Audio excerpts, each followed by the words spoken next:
Labdien! Tad šodien mēs esam ciemos pie ērģeļu restaurātora Jāņa Kalniņa, Ugālē. Kāpēc mēs esam tieši šeit? Kā jūs nonācāt Ugālē?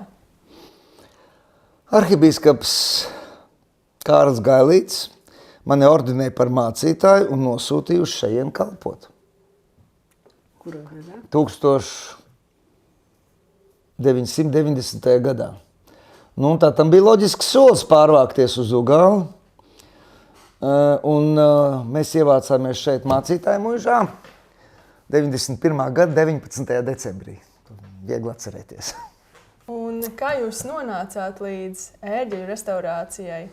Nu, redziet, man visa ģimene mūziķi. Tēvs violnieks, mamma pianists. Es jau no bērnības, vienmēr stāstu jokodamies, ka es esmu uzaudzis operas bedrē. Tēvs bija operā violnieks. Un es operas izrādes skatījos nevis tā kā normāli cilvēki, bet no orķestra bedres. Un, protams, mūzika mums mājās skanēja, jo mamma mācījās spēlēt klavierus, un tad dažreiz viņa bija sieviete ar poļu dvēseli un uzspēlēja Chopinu, tad mums bija svētki. Nu, lūk, un manas profesionālā mūziķa izglītība kaut kā aizgāja pavisam šķērsām. Es pēc tam Jūrmalas muzikas skolā pabeidzu trompeti spēlēt, bet tētis man teica tā, zini ko, dēls? Ja tu gribi būt mūziķis, tad tev jābūt pirmajam. Ja tu esi otrais, tad tā ir nabaga maize. Ja?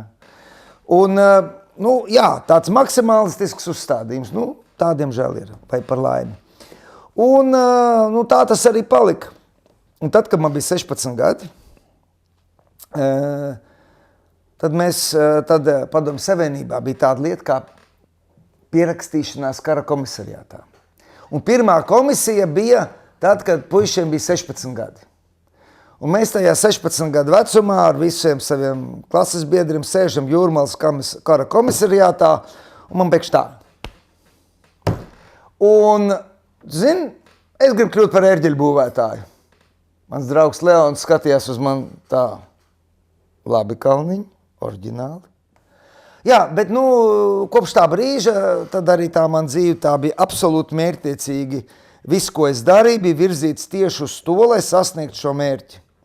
Mana latviešu valodas skolotāja man, kad to uzzināja, viņa teica, Astrid Vulf, brīnišķīgs cilvēks, bet iedzina traumu attiecībā uz latviešu valodu. Ja, ka es dzirdu, ka kāds saka, kad saka, ka vietā, tad man uzreiz ir, jā. Lūk, un viņi man saka, zini, es tev iepazīstināšu ar vienu savu skolnieku. Viņš arī pa tām lietām ķerts. Un tas, viņas skolnieks bija Ojārs Spārītis. Man bija toreiz 16 gadu, un Ojāram Spārītim bija laikam kā 24, viņš studēja vēl, pabeidz filoloģijas fakultāti, bet jau arī mākslas un viss tur bija tas klāt. Nu jā, nu lūk, un tad tā Ojārs Spārītis man tur drusciņu pa to vēsturisko pusi, pa visam tām baznīcām bīdīja, nu bet to ērģeļu specifisko pusi, tas bija man kaut kā pašam jārisina. Un tagad, nu, kad pienāca vidusskolas izlaidums, 18 gadi, un jau kaut kas bija tur jādara, un tad es tajā ziemā izdomāju, ko lai es daru. Un tas bija 82. gads, kad tieši sāka restaurēt Rīgas doma ērģeles. Ja. Un es skatos televīzijā, tur interviju ar Gunāru Dālmanu, es domāju, šito cilvēku man jādabū rokās.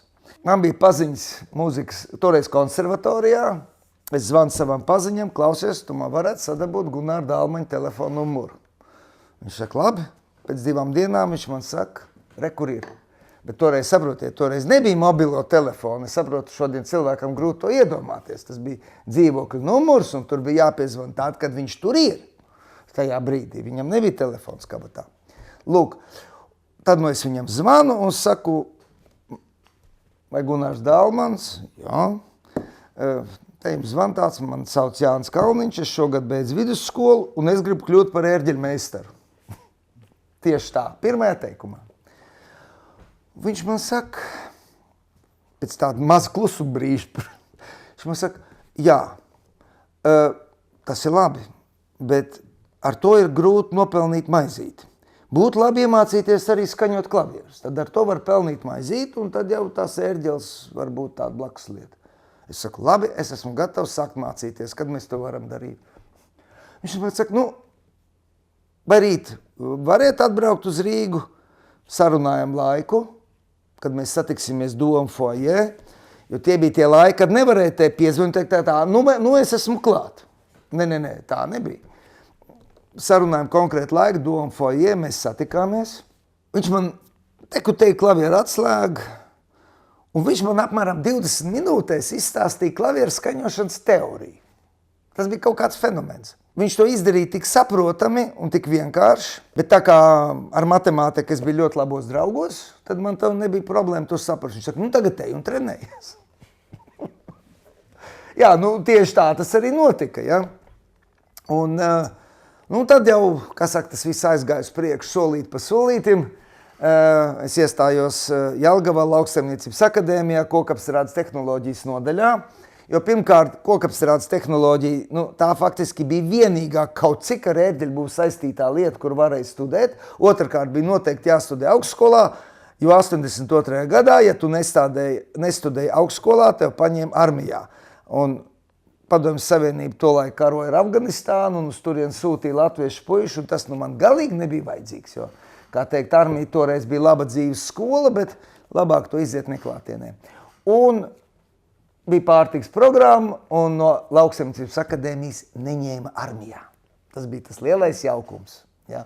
Lūk, tā tas viss sagāja, tā kā es studēju Lauksaimniecības akadēmijā, un tad tur nonāca Jāņa baznīcā, kur satika arī savu tagadējo sievu, un sākām tur Jelgavas Jāņa baznīcā kopā ar Dalmanu remontēt tās pirmās ērģeles. Tas bija mans pirmais darbs. Un tā kā es toreiz atceros, tās ērģeles bija tādas, pilnīgi tā postaža. Un tagad, sākam ar to klaviatūru, un viņš paņem to vienu taustiņu, un viss tā klaviatūra, kur izrādījās, viss rāmas bija pilnīgi ķirmju sēs, bija vienkārši sagrauts lupatās, un tas ņem un viss sabruka. Un tika nokūpēja mākons. Un viņš bija tādā panikā. Tu taču redzi, ka es te neko nesalauzu. Viņš jau bija sēsts. Ko tagad daram? Es saku, labi, manam onkulim tur blakus ir galdniecība, es visu šito te čupiņu, kas tur bija, tā saslaucīju ar tiem taustiņiem un saku, es aiziešu uz to galdniecību, parunāšos ar galdnieku. Tur bija tās ļoti labs galdnieks, viņš skatās. Man ir 18 gadu puikam, kāds man sakars ar galdniecību. Es saku, vai jūs varētu uztaisīt kaut ko tādu šito rāmu? Viņš man skatās, tu zini, ko man nav laika, tā es pats. Es saku, bet es neprotu. Es tev parādīšu. Un viņš bija mans pirmais skolotājs galdniecībā. Un jā, kaut kā uztaisīja to rāmi, un līdz šai dienai viņš tur kalpo un strādā. Tas mans pirmais rāmis, ko es uztaisīju tajās ērģelēs. Jā. Un tā tas viss notika.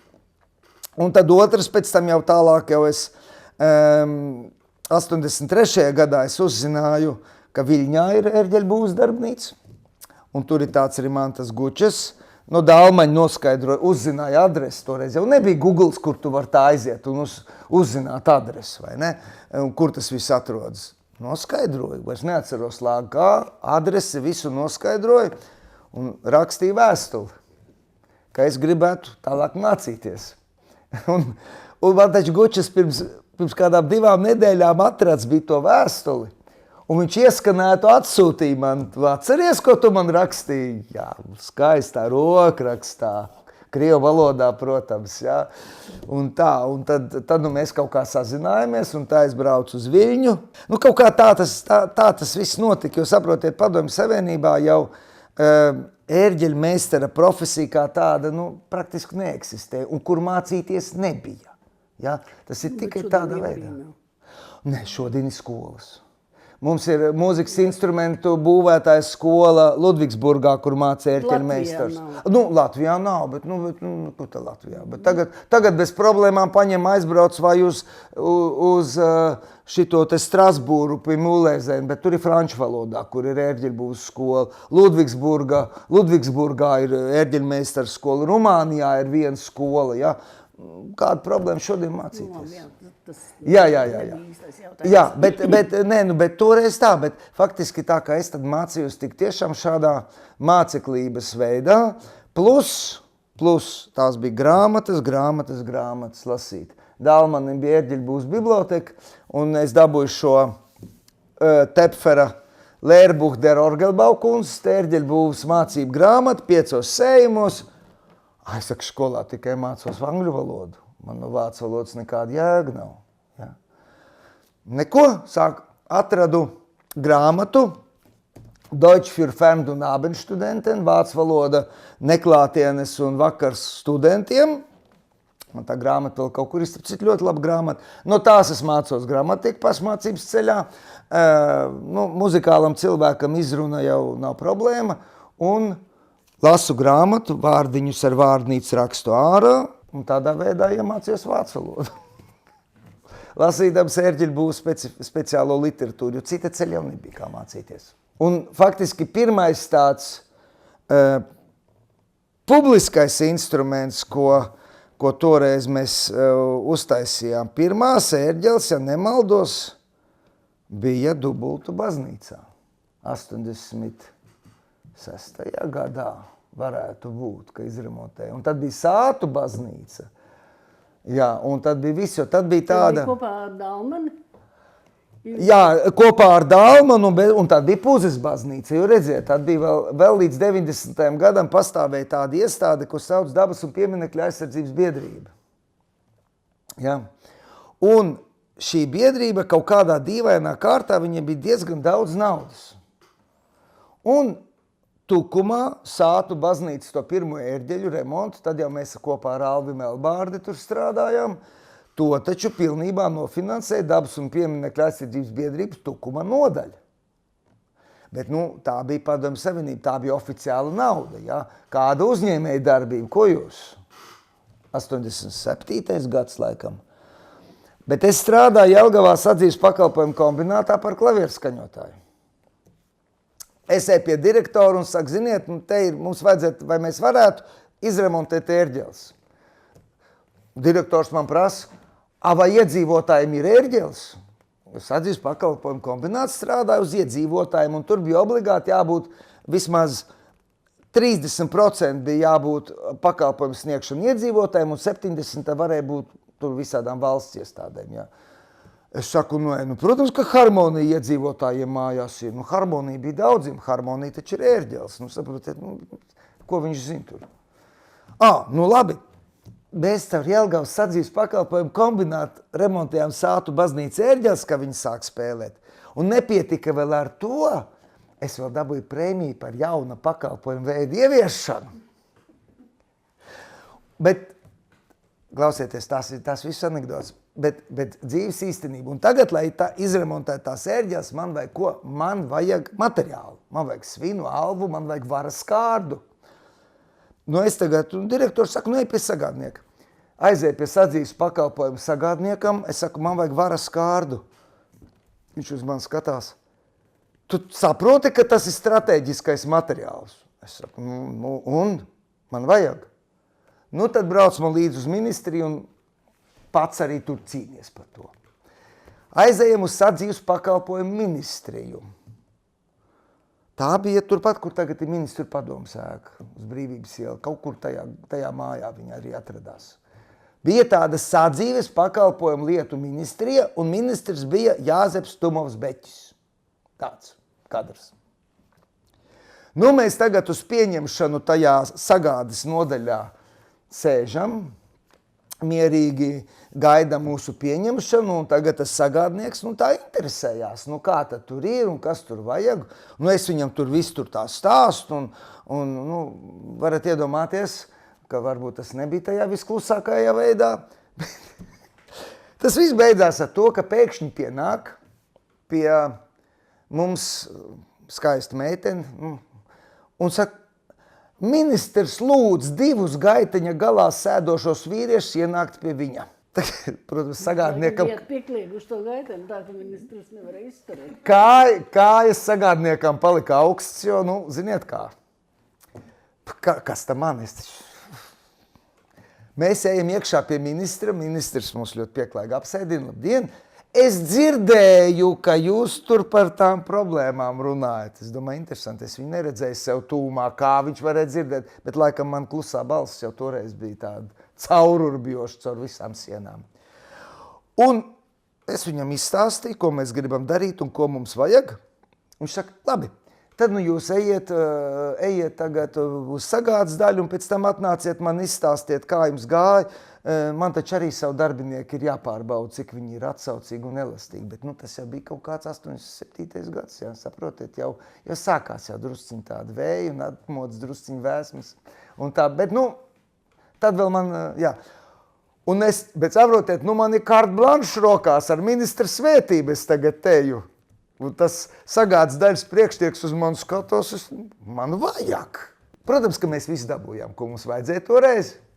Un dabūjām daudz vairāk nekā vajadzēja. Un no tā skārda viņš tur vēl palika pāri. Un man te ir tvaika nosūcējis no tā bleķa, ko toreiz es dabūju sadzīves pakalpojumu kombinātā. Jā, tas bija Padomju Savienībā, saprotiet, ka jūs jau neko nevarējāt nopirkt normāli, ko jums vajag. Viss bija jāiet kaut kā. Un kad holandiešiem vajadzēja arī kaut kādu kapara skārdu, tur Doma ērģeļa restaurēt 84. gadā, ja? Un viņi prasa Dālmanim, kur viņi var dabūt vienu loksni vara skārda, priekš darba viņiem vajag. Viņš saka, das ist sehr einfach, 5 Finger un etwas Angst. Jo tieši tajā laikā Domā mainīja jumtu. Skārdu lika arī. 5 pirkstu mazliet bailes. Bet tā es sāku, saprotiet, tas bija mans tapšanas ceļš. Un kādas ir tādas lielākās grūtības, ar ko esat saskāries ērģeļu restaurācijā? Tehniskās grūtības jau ir visas vairāk vai mazāk pārvaramas, ja? Nezini, kā darīt. Šodien nebija vispār brīnišķīgi. Mēs esam arī Starptautiskās ērģeļu būvētāju savienības biedri. Un tā ir viena no tā kluba skaistākajām lietām ir iespēja, tu kaut ko nezini, ieraksti iekšā tajā man ir tāda un tāda problēma, vai kāds no kolēģiem varētu dot padomu, un vienmēr atrodas. Ja. Materiāls nopirkt, vairāk vai mazāk atrast. Es domāju, ka vislielākās grūtības ir saistītas ar cilvēciskajām attiecībām. Ja. Šobrīd vislielākā grūtība ir pārliecināt draudus, ka vajag restaurēt vai iegādāties ērģeles, nevis nopirkt digitālās ērģeles. Ja. Vislielākās grūtības ir cilvēkiem ieskaidrot, ar ko atšķirās īsta manta no atdarinājuma. Jā, šīs laikam tīri cilvēciskās lietas ir visgrūtākās, jo, saku, tos tehniskos vai kaut kādas cits grūtības, tās ir pārvarams. Ja. Bet tad, kad tu reizēm sastopies, piedodiet, lietošu šo latviešu vārdu stulbumu, tur reizēm ir ļoti grūti. Un tā nav tikai mūsu Latvijas specifika. Ja šajās nozarē mēs sastopamies ar to ļoti, ļoti daudz, kur mēs taču strādājam gan Zviedrijā, gan Norvēģijā, gan Polijā, daudz kur. Ja? Un laiku pa laikam nāk sastapties ar kaut ko tik neiespējam. Ja? Ka reizēm nekad nevar iedomāties, ka kaut kas tāds ir iespējams. Un es teikšu, tas ir vislielākais grūtības, jo te ir pašam jāsavaldās, ja, un man ar manu raksturu, ziniet, cik grūti ir tajā brīdī. Anī, pastāstiet par Ugāli, ar Ugāles ērģelēm, un kā tur tā viss tā, tomēr man šķiet, ka tas bija viens no tādiem objektiem, kur tā kā attīstījās arī tā sadarbība ar daudziem speciālistiem, gan tai Zviedrijā, Vācijā, šur un tur. Jā, protams, Ugāle, tas atrodas manas darbības centrā, jo pirmo reizi es ieraudzīju Ugāles ērģeles jau 1982. gadā. Un pēc tam nākošais punkts bija 85. gads, kad mēs vienā no ekskursijām braucām atpakaļ ar Ojāru Spārīti, un mums piesēdās Jānis Dorba, Ugāles draudzes mācītājs, un es tad viņam tā teicu, ja jūs kā 1000 rubuļu varētu atrast, tad mēs vismaz varētu iztīrīt tās ērģeles un daudz maz viņus padarīt spēlējams. Un tad es būtu ar mieru gatavs braukt. Vienreiz mēnesī bija dievkalpojies no Jelgavas, labprāt braukt spēlēt. Viņš man pēc 3 mēnešiem pasauc, nolika reku 1000 rubuļu. Un tad kopā ar Dālmanu, tas bija tas, kad mēs sākām, tas 86. gads, ir tas starta punkts, lai sāktu Ugāles ērģeļu restaurāciju. Bet, protams, jau pirmajā mirklī bija skaidrs, ka tā ir vesela pērle. Tā ir absolūtā pērle, ne tik vien Latvijas mēroga, bet Eiropas mēroga. Bet mūsu zināšanas, mūsu kompetence tajā laikā bija pilnīgi nekur šajā ērģeļbūves nozarē. Ja? Un Rietumē Eiropā, teiksim tā, restaurācijas attīstība ērģeļu jomā 86. 85. gadā vēl atradās tādā stadijā, kad visu mēģināja uzlabot, perfekcionēt un atgriezt uz tādu stāvokli, kā viņam likās, kā kādreiz ir bijis, kā kādreiz ir pareizi. Jā, un tad es patraukšu, lai es... Protams, jā. Tātad Ugāles ērģeli, tas ir 18. gadsimta pats sākums, 17. 1700. gads, jā. 700. gads. Kas no tā ir, kas tajā instrumentā tad ir no šī te sākotnējā un kas tur bija pievienots, vai cik daudz ir tie pievienojumi vai saucamie uzlabojumi bijuši tajā laika gaitā? Jūs neticēsiet? Es ticēšu. Nekas. Šobrīd Ugāles ērģelēm tas ir tas unikums, tur ir 90% oriģinālais stabuļu materiāls. To es arī gribēju, lai jūs pasakiet. Tur jau tā lieta, jo tas aizmugurs pozitīvs, rikpozitīvs, ja, kur viegli tiek klāt, tur bija puikas paravējuši stabuls. Ja. Bet tajā galvenajā hauptverkā, kas ir augšā, tur nemaz tik vienkārši netiek iekšā, tur jau neviens nebija bijis, tur bija tikai, kā teikt, laikmets, baložu darbības pēdas, ja, un viss pārējais, uzslāņojumi, tie netīrumi. No kāda sastāvēja tā restaurācija šajā objektā? Jā, un restaurācija, tātad pirmkais bija vienkārši tos uzslāņojumus noņemt nost. Grūtākais bija rekonstruēt dažus elementus, dažus reģistrus, kuri 1903. gadā tās ērģeles ir mazliet pārbūvētas. Ja? Es neiedziļināšos te detaļās, bet viņas bija tā kā drusku modernizētas. Un sarežģītākais moments bija atšifrēt, kas tad tur ir modernizēts. Ja?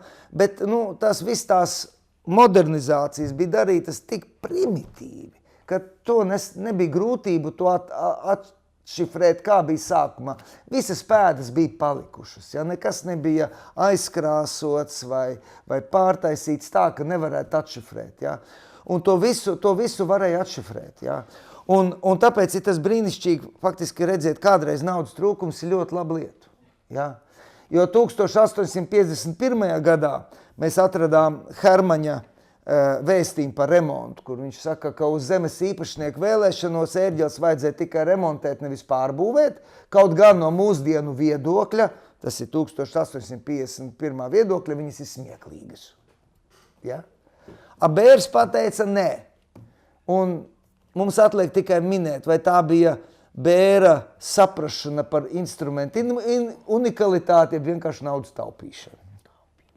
Domāju, es arī gribētu piekrist, ka tā bija vairāk naudas taupīšana. Paldies Dievam! Naudas pārpalikums nekad kultūras pieminekļiem nenodara neko labu. Jaukākais ir tas, ka tajā ziņojumā Hermans jau bija uzrakstījis, ko viņš ir taisījis, tajā 851. gadā. Un to, kas ir pārtaisīts 903. gadā, to varēja viegli atšifrēt. Ja. Tāpēc tie rekonstrukcijas darbi, teiksim tā, viņi faktiski par laimi tās pārbūves nebija ietekmējuši to būtiskāko oriģinālo substanci. Ja. Tur nekas nebija ietekmēts. Un jā, protams, mums nācās klaviatūru taustiņus uztaisīt jaunas, bet rāmi te ir vecie, kuros ir visas pēdas palikušas, kā ir bijis. Ja. Un tā faktiski 93. gadā vispirms atbrauca speciālisti no Zviedrijas un Vācijas, bet tad viņi sacēla milzīgu ļembastu, ka tas Kalniņš taču ir diletants, viņi taču nedrīkst pie tām ērģelēm laist klāt, bet viņš jau tur neko nedarīja, tāpēc, ka naudas nebija par laimi. Un tad pēc tam atbrauca rudenī Jorans Grāns, kuram tas Mats Čersgārds bija izstāstījis, klausies, tur tāds Kalniņš ir, tas tā, viņam kaut ko tur vajadzētu darīt, tā nevar. Bet ar to atšķīrās Zviedri no vāciešiem, ja? Ka vācieši vienkārši aizliegt, viss, a Zviedri saka domāt, kā palīdzēt, ja? Un tad Jorans Grāns iesāka ar to, ka uzaicināja mani uz Zviedriju, un mēs braukājām, gan instruments apskatījāmies, satikāmies ar meistariem, to pašu Mats Čersgārdu to starpā, ja? Un vienkārši tie braucieni, lūk, sākot ar 93. gadu, tas bija tāda ieiešana citā pasaulē, tu pēkšņi ieraugi, var strādāt tā. Un mana lielā laime bija tā, ka savā restaurātora izglītībā, ērģeļa restaurātora izglītībā, es vienkārši pārliecu pāri tam 70. 80. gadu posmam, bet ielēcu uzreiz tajā visprogresīvākajā restaurācijā, ja? Kur mēs šodien neejam vairs uz kaut kā totālu restaurāciju, mēs neliekam iekšā savas iedomas, kā ir pareizi, bet mēs paskatāmies, tur tā ir. Ja mums ir pilnīgi skaidrs, tad mēs rekonstruējam. Ja mēs redzam, ka te ir gadsimtu uzslāņojums, mēs viņu atstājam. Mēs nefantazējam kaut ko, kā tur varētu būt, tikai tāpēc, ka, ziniet, mums šķiet, ka tas ir neatbilstošs stilam. Nu, ja tas ir 100 gadu vecs uzslāņojums, piemēram, Ugāles ērģelēs, arī bija tieši tāpatās. Hermans rakstīja, ka tur bija 5 faltu plēšas. Nu, ziniet, ir ērģelēm plēšas, ja? Un tad viņām ir tās faltas. Tā saucamās. Es nezinu, kā latviski, mums nav termini, diemžēl. Jā, arī sauc. Jā. Nu jā, mēs lietojam vācu terminus mūzikas instrumentos. Un viņām starp tiem klājiem ir bijušas 5. Tagad tur ir tikai 1 falte, un Hermans par to raksta, ka viņš nevarēja atstāt plēšas tā, kā bija, jo var iedomāties, cik slikta gaisa kvalitāte. Viņš tas ik vind zai. Ja? Nu, vēja sitieni, ja tā ir tāda specifiska lieta no aerodinamikā. Un mēs zinājām, ka oriģinālā 1700. gadā tur bija 5 faltu plēšas, bet restaurējot, mēs atstājām tā, kā to Hermans uztaisījis bija. Jo pirmkārt, tas normāli strādāja, nekādas problēmas.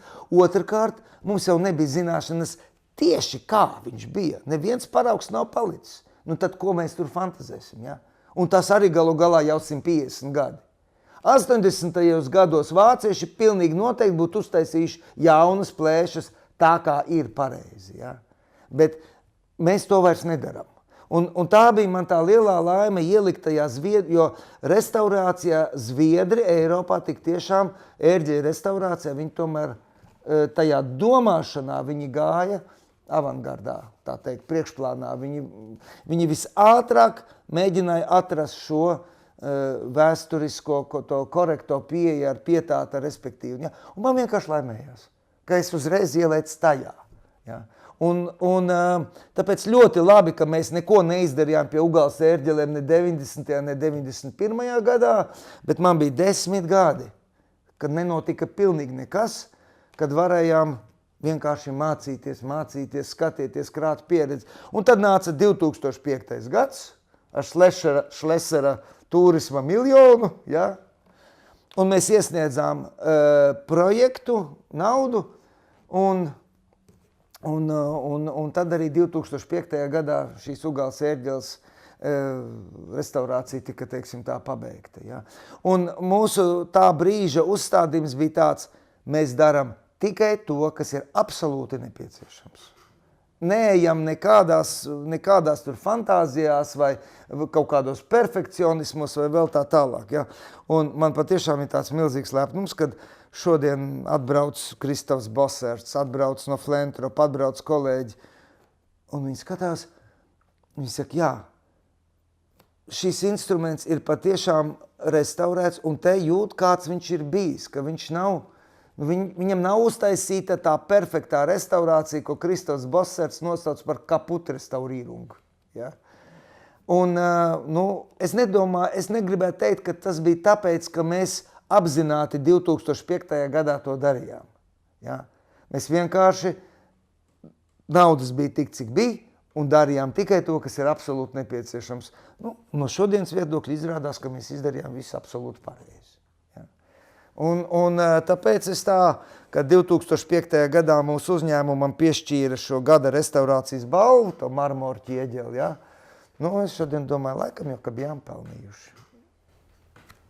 Bet tad Dugāles ērģeles ir viens no tādiem sarežģītākajiem restaurācijas darbiem mūsu karjerā.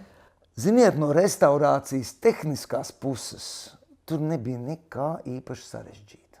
Jo viņas bija ļoti labi saglabājušās, viņas pārsteidzoši labi bija saglabājušās, ja, stabuls viss. Ja.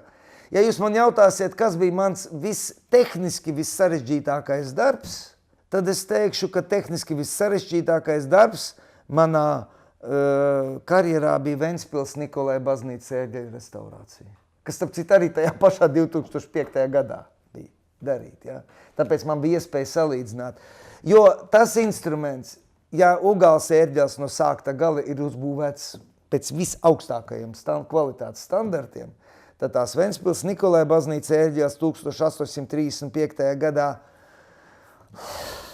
viņas jau tad bija sliktas, jau no dzimšanas sliktas. Ja? Bet, nu, protams, tur bija vēsturiski apstākļi, kāpēc tas tā bija. Ja, ka viņi būvēja to Ventspils Nikolai baznīcu, Ventspils bija nabaga pilsēta, tur nekā nebija. Viņi caram prasīja naudu, lai uzbūvētu baznīcu, tāpēc tur uztaisīja Gott un Kaiser dem Gott un Kaiser gewidmet. Ja. Pilnīgi. Un, protams, tas viss ir tā. Un tur ir tik plāni tie materiāli, un tehniski tas bija ļoti sarežģīts darbs, bet, nu, tas ērģeles arī tieši tāpat kā Ugāles no tā paša laika līdz šim laikam spēlē. Ja? Un pat atbrauc ērģelnieki un atrod savu lielo šarmu tajā instrumentā. Ja? Nu, jo faktiski, ja mēs paskatāmies Latvijā šo periodu, 820. 840. gads, līdz tam laikam, kad sāk strādāt Hermans un Mārtiņš, bet Koncijus ir beidzis.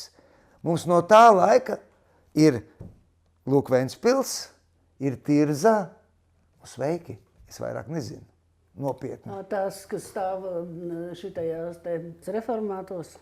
Tas ir Šulce, 1848. gads. Tas jau jaunāks instruments, jā. Starp citu Rīgas vecākās ērģeles, un mēs vienkārši, manuprāt, ka tas ir skandāls. Liels skandāls. Tas ir cits stāsts, jā. Jā, bet un tas ir tas periods, kur mums ir divi tādi, nu, varbūt kaut kas mazāks kaut kur ir, bet no tādiem divmanuāļiem tas ir tikai Tirza un viss, vairāk nav nekā. Tāpēc, protams, mums ir viņi jātaupa un jāglabā, jā. Lai cik viņi būtu slikti.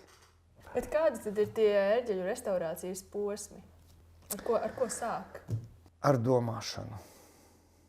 Staigājam apkārt un domājam. Pie ērģelēm un pie jebkura mūzikas instrumenta mums ir divas lietas. Viens ir tas, ko mēs varam aptaustīt, ja? Tas materiāls. Bet otra lieta ir tā, par ko es runāju arī restaurātoru konferencē, kaut kād man pat raksts ir, mans raksts ir publicēts. Ir tas, ko es saucu par nemateriālo substanci. Tā ir tā potenciālā skaņa, ko viņas var veidot, ko viņas var radīt, ja? Ar tām materiālajām lietām mēs varam skaņu dabūt ar vienu un to pašu ļoti dažādu. Un tikt klāt pie tā, kas tur ir tas viņam atbilstošākais. Ja? Nu, to es laikam saukt ērģeļu restaurācijā par lielāko izaicinājumu un varbūt vislielāko grūtību tieši. Ja? Tas ir vissarežģītākais. Nu, un tātad mēs mēģinām saprast, kas tur ir, un tad jau tālāk kā jau jebkurā citā lietā mēs rakstam ērģeļu restaurācijas programmu, kur mēģinām soli pa solim saprast, ko mums vajag izdarīt, lai tas instruments sākt skanēt. Jo redziet, mūzikas instrumentu restaurācijā tas lielākais sarežģījums un izaicinājums ir tas, ka viņam ir jāfunkcionē, viņam ir jāskan. Ja? Ja jūs taisiet mēbeles restaurējiet, nu nav tur tā galviņa, neziniet kāda bija, nu tā mēbele arī bez tās galviņas tur stāvēs, ja? Un nekas viņai nenotiks. Nu ja gleznai nav stūrs, ja? Viņa kādreiz ir izgriezt no rāmja, kaut kas pazudis. Nu, jūs varat ar to, jo muzejā, ja, nu, viņam kāds viņš ir, tāds viņš ir, mēs viņu konservējam un lai viņš tur, kā saka, stāv, jā. Tā kā, nu, tas klasiskais piemērs, piemēram, ir šis Tangenflīķels Menzendorf namā, jā.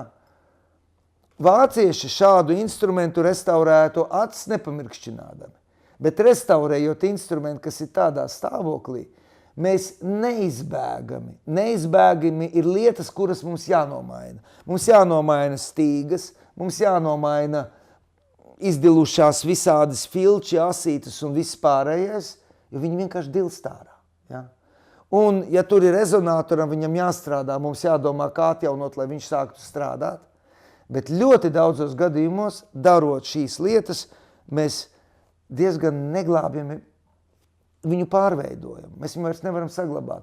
Un, piemēram, mans viedoklis, ka no šī Menzendorfa nama Tangenflīģeļa mums vajag uztaisīt kopiju, bet likt tam vecajam mieru. Kaut vai no tāda viedokļa, ka ja mēs tagad viņu restaurēsim, mēs pilnīgi noteikti zaudēsim ļoti daudz informācijas, ko varbūt kāds, kas pēc manis gudrāks nāks, ja? Viņš to varēs atrast. Un redziet, un pie tām ērģeliem te ir tieši tas pats. Ja? Ka mēs pēkšņi nepazaudējam informāciju vai vēl kaut ko tādu. Ja? Bet, nu, jebkura draudze, jebkura baznīca, ja viņi būs gatavi ieguldīt naudu ērģeļu restaurācijā, viņi gribēs, lai viņas arī skan. Un tagad nu, mums šeit jābalansē uz šito te naža asmeni, lai mēs nepazaudējam to vēsturisko, bet lai ērģeles skan. Un tas, laikam, gan filozofiski, gan tehniski ir tas pats grūtākais, kas ir tajā mūsu nozarē. Kā ir ar mūsdienu tehnoloģijām, kā tas ietekmē? Ja jūs domājat IT tehnoloģijas, tad nekā. Vienīgais informācijas nozare iegūst, jo tāpatās mēs visu daram ar rociņām. Ko mēs tur diži ar tehnoloģijām? Tehnoloģijas mums palīdz analīzes izveidot materiālu un tā tālāk. Ja? Bet beigās es esmu savā praksē nonācis līdz slēdzienam, ja? Ka ja mēs gribam sasniegt autentisku 18. 17. gadsimta rezultātu, tad mums ir jāstrādā arī ar tām pašām metodēm. Jo strādājot ar citām metodēm, mēs netiksim pie tā rezultāta galā. Ja? Jo tagad, nu, piemēram, viena tāda niansīta. Ērģeļu tā paša intonācija. Lai ērģeļu intonācija, tas nozīmē, ka mēs ar stabulēm darām veselu čupu visādu darbību, lai viņa skanētu skaisti, tā kā mēs iedomājamies, kā viņai būtu jāskan, mums viņa ir jāuzskaņo un tā tālāk. Lai to varētu izdarīt, ir pirmkārt un galvenokārt vajadzīgs gaiss, vai ne? Vajadzīgs gaiss. Kā mēs 17. gadsimtā ērģelēs tikām pie gaisa? Plēšu minējs, ja? Kurš stāv un pumpē. Nu, un tagad mēs rēķinām uz ērģeļu intonāciju, piemēram, pie tādām, ja mums jābūvē jaunas ērģeles, tik lielas kā Ugālē, tad mums tikai priekš skaņošanas un intonācijas ir vajadzīgs vismaz 400-500 stundas. Nu, un tagad mums ir ļoti vienkārši ņemam arhīvus un paskatāmies, cik stundas ir maksāts plēšu minējam ērģeļu uzbūves laikā. Ja? Un mēs atrodam, jā, lielās pilsētās izrādās ir tie ieraksti, ka ir tās garās stundas. Bet laukos? Vai kaut kur citur? Vai pat, un tad mēs, kur varam ieraudzīt tās stundas, ja, tad mēs skaidri redzam, ka ar tās stundas tomēr ir mazāk, krietni, nevis desmitus, bet reizes mazāk, nekā mēs šodien patērējam pie intonēšanas. Un tad mēs uzdod jautājumu, vai toreiz viņi bija nonākuši pie tāda perfekcijas līmeņa, kādu mēs gribam šodien. Ja? Un tāds vienkārši šodien mēs ieslēdzam ventilātoru un visu, pūšam, cik mēs gribam. Ja? Ar toreiz tas bija savādāk. Lūk, nu, tāda viena detaļiņa, ja? Kā mēs strādājam, vai pat tiem pašiem materiāliem. Ja? Ja mēs izgatavojam materiālu mūsdienu tehnoloģiju, tā ir viena lieta. Tajā laikā, piemēram, viena no lielākajām problēmām ērģeļu būvētājiem ir tas, ka mūsdienu metāli ir pārāk tīri. Viņos ir pa maz piemaisījumu. Un tad tiem metāliem ir pilnīgi citas īpašības nekā tiem, kas bija 18. gadsimtā, kad viņas ieguva nevis elektrolītiskā ceļā, bet, kausējot ar krāsniņu tur visādi. Viņš bija pavisam cits materiāls. Ja? Un, lūk, tāpēc pirms 2 gadiem, tad, kad mēs kopā ar poļu kolēģiem, es viņiem piepalīdzēju pie ērģeļu rekonstrukcijas Tiņecā un Stari Sonš, ja? Tad nonāca pie sniedziena, nē, mēs gribam to, kas bija tur. Un notika milzīgas analīzes, un tad dabūja tos piemaisījumus. Tad tos piemaisījumus mēs tagad mākslīgi likām klāt, lai tas metāls nav tik tīrs, ja? Tā kā redziet, ko mēs gribam sasniegt. Ja mēs gribējam būvēt 19. gadsimtu, mums vajag valkara ērģeļu dublikātu uztaisīt. Tā ir vienkārši lieta. Tur mēs pavisam savādāk atkal izturamies. Ja? Tāpēc, redziet, tā tehnoloģija pielietojums atkarība no tā, ko mēs gribam sasniegt. Ir augsti tehnoloģisks ērģelis, kā piemēram tagad Ventspils koncertzālē, kur vispār ērģelis vada kompjūters. Katrs stabulis ieslēgšana attais kompjūters. Ja? Un, protams, ir liels bailes no tā, jo ja tā mikroshēma aiziet pa pieskaru, tad maina visu sistēmu. Labi. Tas ir pa ērģeliem un visādām tur uzbūvēm un nezinu kādiem tur materiāliem. Man tagad gribētos tomēr arī šeit Latvijā jau arī daži cilvēki strādā ērģeļu restaurācijā. Ar ko jūs sadarbojaties un kā jūs vērtējat to, kas Latvijā vispār notiek tādā ērģeļu restaurācijas nozīmē? Es domāju tā, ka Latvija, kā saka, pateicoties, mēs jau visi meistari, kas praktiski te bija, augām tajā vienā laikā. Un līdz ar to mums visiem bija tā laime, ka mēs pārliecām pāri tam neobaroka periodam. Un es domāju, šobrīd gan Alvis Melbārdis, Viesturs Ilsums, tagad Mikus Dzenītis jau jaunāks drusciņi pievienojies klāt, ka šie kolēģi dara ļoti labu darbu un mums ir labas attiecības, mums nav ko dalīt. Jo, ja mēs tā runājam kā no konkurences viedokļa, tīri finansiālās, ja, es atzīšos, kaut kā teikt, ar mani grūti konkurēt, jo tāda darbnīca iekārtot, kāda mums šeit ir Ugālē, Latvijā nav nevienam. Ja. Mēs izdarām pilnīgi visu, bet savukārt šie mani kolēģi strādā lielākoties kā viena cilvēka uzņēmums. Viņam nav, mēs strādājam 7 cilvēki. Ja. Līdz ar to pa konkurenci mēs runāt nevaram, bet atkal, ja mēs runājam par kompetenci, tad ir katram ir savas stiprās puses, katram ir sava pieredze. Jūs nesadarbojaties ne ar vienu? Mēs ar Melbārdi mēs esam ļoti ciešā sadarbībā. Ja. Teiksim tā, par kopdarbu, laikam, ka ar Latvijas meistariem neviens kopdarbs man nav bijis. Ja. Es ļoti ceru, ka tagad uz priekšu būs. Ja. Kāpēc lai būtu uz priekšu? Redziet, droši vien, ka es jau drīkst runāt, un tas nav noslēpums, ka no 0 punkta izkustējusies Lestenes ērģeļu rekonstrukcija. Ja. Tur nav ko restaurēt, un tur var daudz diskutēt, vajag vai nevajag, bet droši vien, ka es domāju, tas ir tieši tāpat, kā vispār, ka Lestenes baznīcas atzimšana ir savu veidu simbols visas Latvijas atzimšanai. Un droši vien, ka tā baznīca bez ērģelēm būtu kaut kas ļoti nepabeigts, jo ērģeles bija tās Lestenes baznīcas leģendas būtiskā sastāvdaļa. Tas viss kopā veidojās. Ja?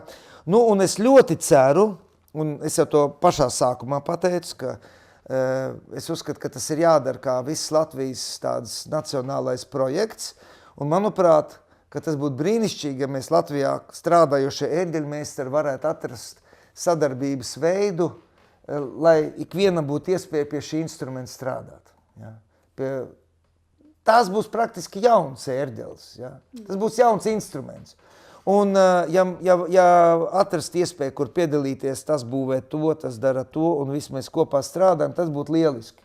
Ja? Es ļoti ceru, es esmu uzrunājis gan Miku Dzenīti, gan Alvi Melbārdi, viņi, protams, visi krata galvu, nu tad redzēs, kā tas viss būs, jo no vienas puses es saprotu, ka viņiem pašiem ir darba kā jūra, ja? Bet no otras puses šis ir tāds patiešām arī zinātnisks projekts, ja? Ne jau velti tāpēc, ka šeit ir milzīgs pētniecības darbs ir. Un tādi objekti ir tāda veida projekti ir realizēti Polijā jau vairāki. Droši vien pats spožākais tāda veida projekts, kas ir realizēts Polijā, tas ir Gdaņskā, jā, Svētā Jāņa baznīcā un Trīsvienības baznīcā, kur arī instruments ir uzbūvēts pēc aprakstiem, pēc informācijas, pēc studijas analoģijām, jā, un no turienes atkal mēs varam mācīties. Bet tajā Lestenē oriģinālā Serģevs, kas te viņas ir būvējis? Rāneus. Rāneus, jā. Tas ir zināms, Rāneus tas pats, kas Ugāli. Tā kā mums vismaz ir, kur ņemt paraugus ļoti daudzām lietām, jo mēs par Rāneus būvs stilu un metodēm zinām diezgan daudz. Un mums tāpat Rāneusa palieks ir Skaistkalnē, kur ir vēlādi. Viena Rāneus vēlādi ir Sātos, ja? Un es vienmēr domāju, tā sātu ērģeļu pārbūvu paplašināšana laikā sakrīt ar to, kad Weissenborns Lestenē iebūvē jauns ērģelis. Un es visu laiku tā klusībā domāju, bet ja nu tā vēlāde, kas ir Sātos tajā otrajā manolā, ja nu viņa tomēr varētu būt no Lestenes ērģelēm, ja? Saprotiet, nu tāds sapnis, bet ja nu. Tur Sāti un Lestene, tas taču visi blakus. Lestene jau ir višķiņ dižāka nekā, baznīca. Jā, bet tur bija 3 manuāļi. Tas ir, viens manuāls taču varētu viņš būt, kāpēc ne? Un tā kā tomēr tās informācijas ļoti daudz. Man liekas, ja tāds izdotos sadarboties ar visiem. Es ļoti ceru, bet es arī saprotu, ka varbūt kolēģiem no manis ir drusku bail dēļ man raksturu. Es atzīšos. Bet es mēģinu, es palieku vecāks, mierīgāks. Es ceru, ka mēs visi. Un, protams, Latvijā, ja mēs runājam par ērģeļu būvi, ja, mums Latvijā tā lielākā problēma ir, ka Ilsums, Melbārds, mēs jau esam jau tuvu pie pensijas vecuma. Es jau esmu oficiāls pensionārs, jā. Un kuri tie jaunie, kam to visu atdot, jā? No, man šajā brīdī nav. Es ļoti ceru uz savu auģu dēlu. Man ir vēl viens skolnieks, kurš arī ļoti iemīlējas ērģelēs. Nu, tagad jau es saku skaitīt gadus, bet es paspēšu pateikt visu, ko es zinu.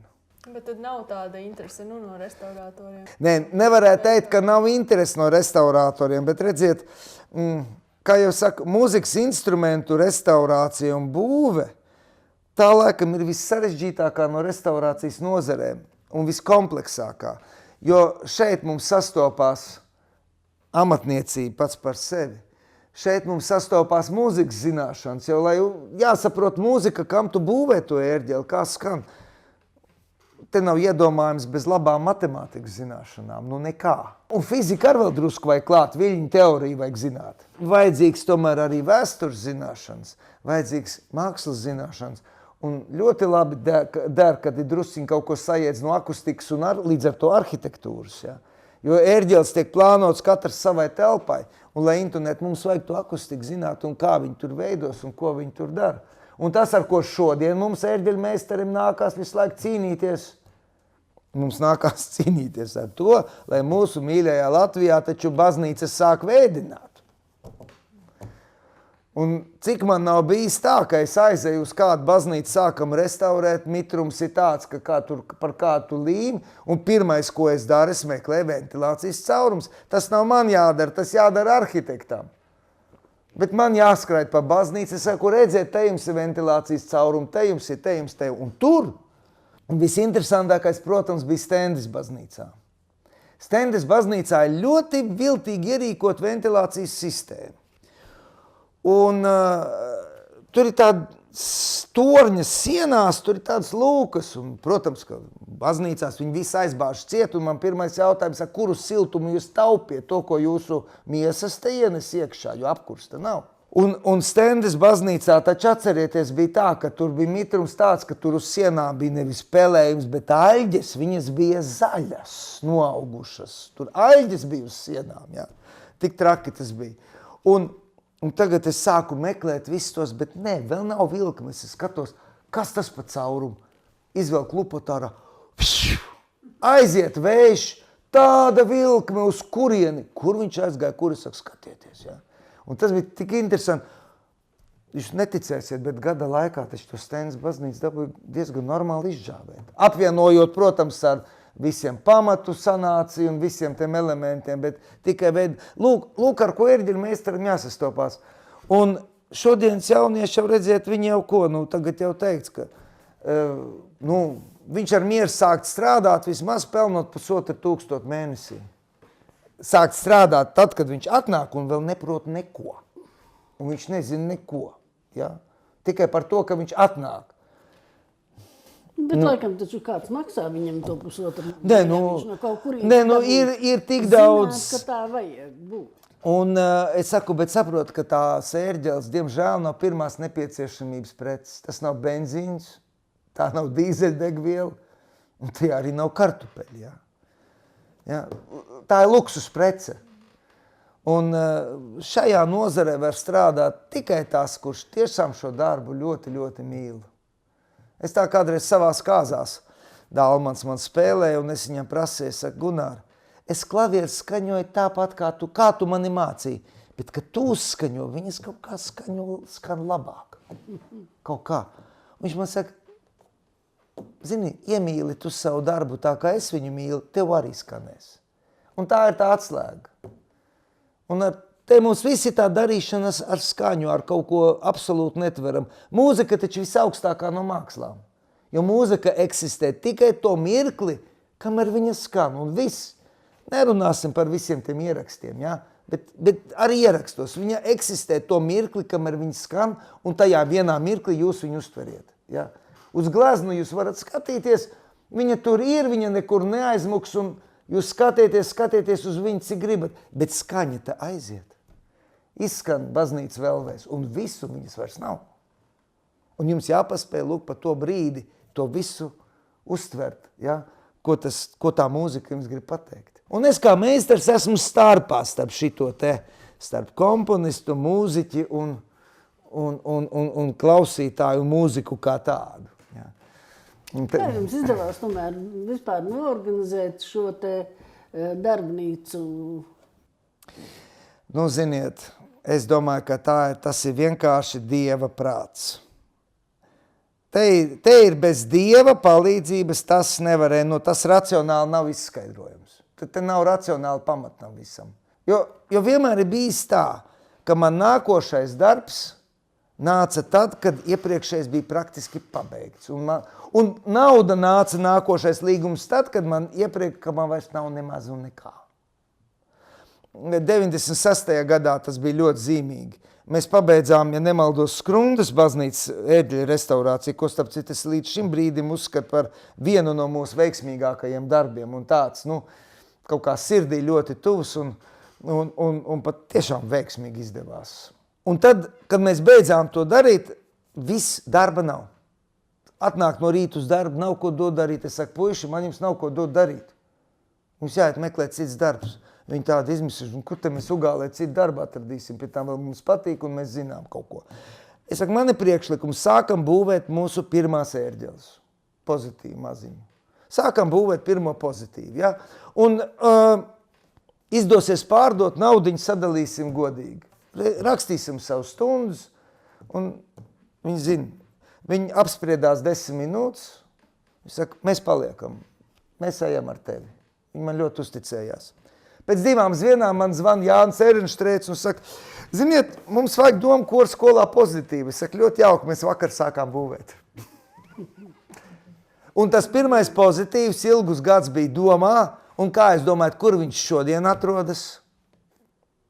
Miniet, un skan, mans opus 1, kur viņš tagad stāv? Nav mazākās nejausmas. Lestenē. Saprotiet, un es domāju, tas būtu fantastiski. Es domāju, Lestenē stāv mans opus 1 un Lestenē būs opus pēdējais. Kaut kā. Un lūk tā, un kā to izdarīja? Ļoti vienkārši. Mājās mēs ģimenē, mums tur bija govs, mums bija piens, mēs mājās ēdām vasarā balandu zupu, piekodām sieru un kūpināt cūgaļu, cūciņu ar nobarojām, tur ar bietītēm audzējām, ja? Un viss katru kapeiku, ko vardēja, vispirms ieguldīja iekšā darbnīcā. Solīti pa solītim, solīti pa solītim, kapeciņu pa kapeciņai.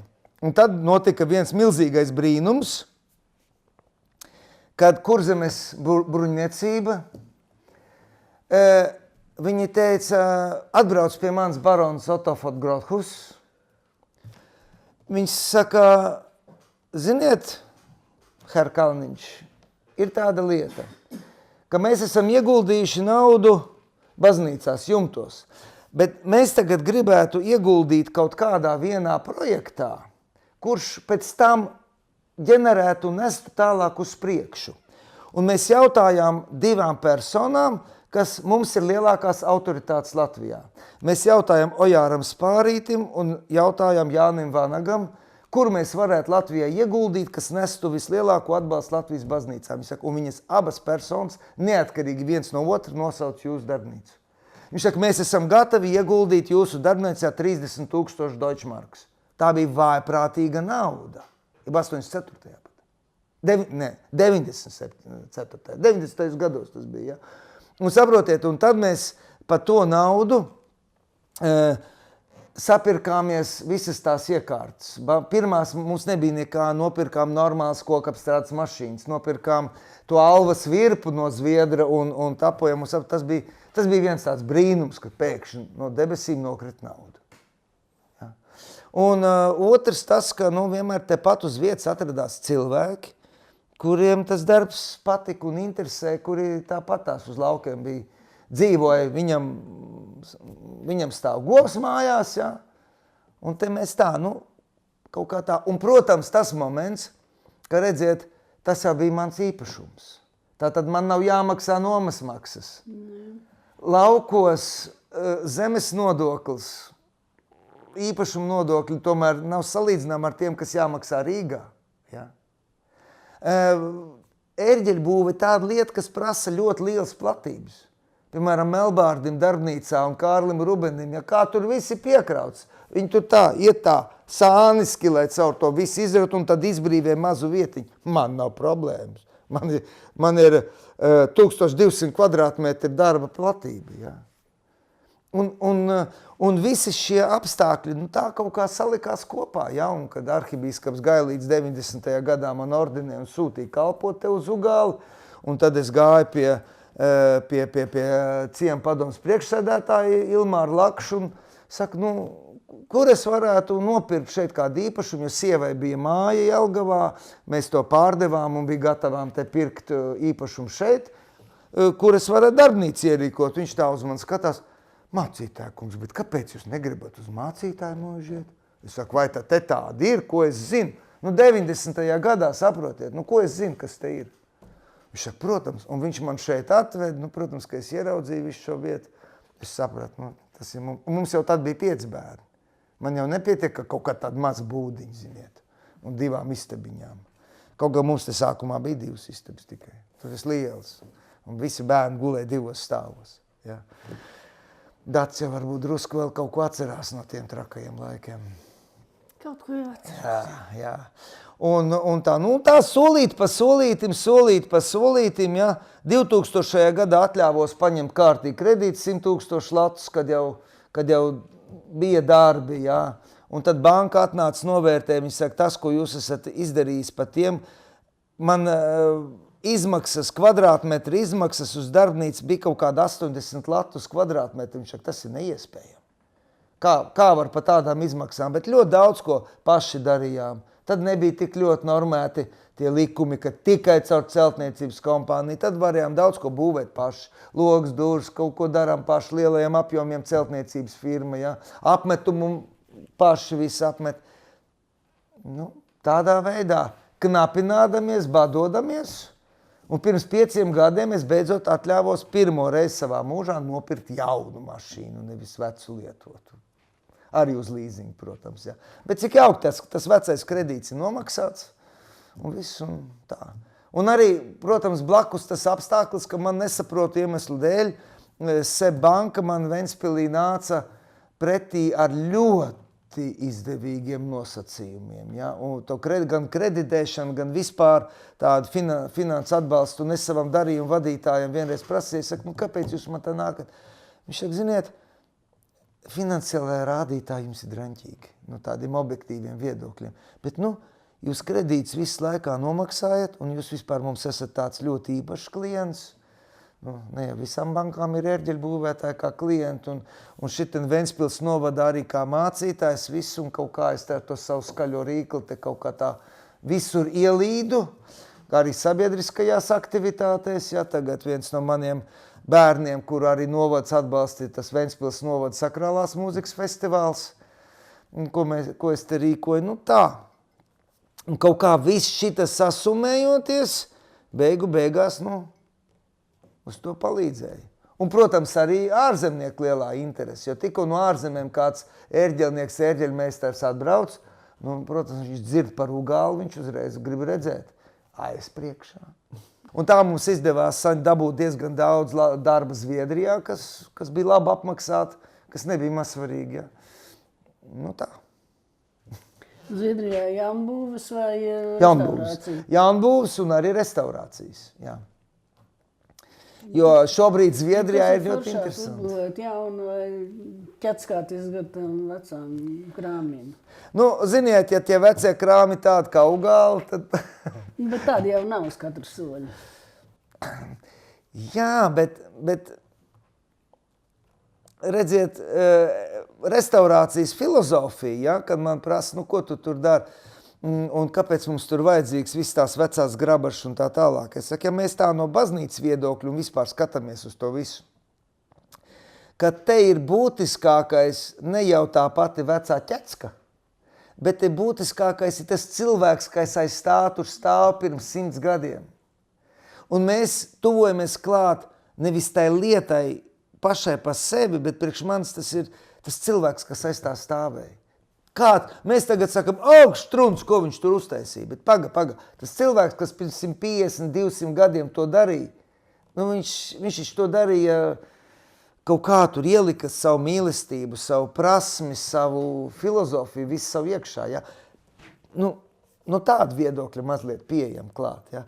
Un tad arī šobrīd man stāv priekšā, tiešām ķecka.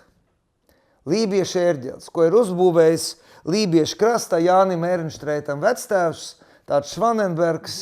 Mazirbē? Jā, Mazirbē savās mājās uzbūvējis bija ērģelis. No saplākšņa, viss, ja, pilnīgs, ja mēs domājam par instrumentu, kā tādu ņemam, ja, piedodiet, tas ir diletantisms. Bet aiz viņa stāv cilvēks, kuram tas bija ieguldījums, kurā izauga Ehrenštreitu ģimene, kas Latvijas kultūras vēsturē ir Jāņa Ehrenštreita vārds, doma, korskola, viss. Saprotiet, tas ir kaut kas. Un es pieeju tam nevis vienkārši abstrahējoties un skatoties, strunts metam ārā, ja? Bet pieejam klāt visā tajā kontekstā. Un tad, protams, restaurācija ir, tas nav radošs darbs tādā nozīmē, ka es tur varētu kaut kādu savu ideju ielikt iekšā, ja? Tas ir pieskāriens vēsturei. Bet jaunu būvēt, tad es varu izpausties pats. Kaut gan ērģeļu būvē šobrīd, kad ērģeļu to jaunbūvi bieži vien nosaka ērģeļu eksperts. 19. gadsimtā vēl ērģelis būvē firmas. Ja? Un ērģelnieki atnāca viņam pieņemt. Bet tagad ir ērģeļu eksperts, kurš nosaka, tām ērģelēm jābūt tādām un tādām un tādām, un ļoti bieži tam ērģeļmeistaram turpat nav kur izpausties. Ja?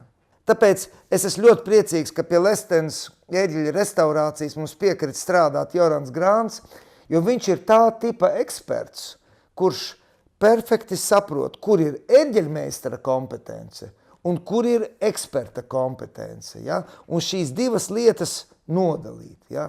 Bet ir daudzi eksperti, kuri to nesaprot. Un tad veidojas tāda situācija, ka, ja kaut kas izdevies labi, tad tas ir viņa nopelns. Un ērģeļmeistars tur vispār nav nekas. Ja kaut kas ir slikti, tā ir tikai ērģeļmeistara vaina vispār. Ja? Diemžēl nācies arī tā piedzīvot. Tāpēc es teikšu tā, restaurēt, tas ir ļoti aizraujošs ceļojums pagātnē, tā ir izglītošanās, tā ir mācīšanās, un tas ir tas jaunatklājēja, kaut kāds tāds jaunatklājēja, tas Kolumba sindroms, ja tā drīkst teikt. Būvēt kaut ko jaunu, jā, tas ir atkal iespēja veidot savu skaņu pasauli. Jā.